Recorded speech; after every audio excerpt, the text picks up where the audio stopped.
Migrants trying to cross the Mediterranean sometimes pay with their lives. 220,000 people attempted the journey last year. About 3,500 died. This year, the death toll could be almost 10 times higher. So, who are these migrants that risk so much? Most migrants aim for Italy. Last year's numbers from there show the 3 places the majority of migrants are coming from. Let's start with the West African nation of Mali.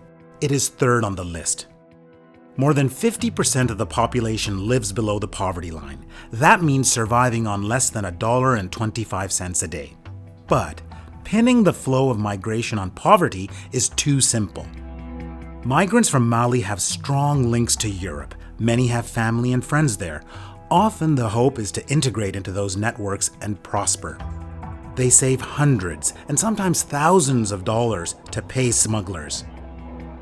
That can mean the equivalent of a year's salary or more for the average worker. So these are not necessarily the poorest of the poor.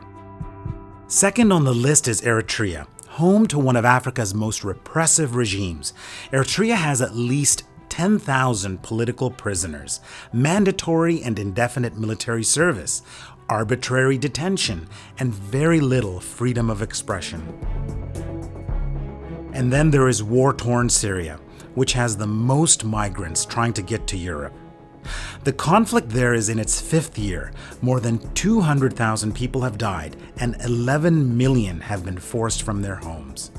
The United Nations is now saying that refugees are becoming a big part of the flow of migrants, accounting for nearly 50% of the total in 2014.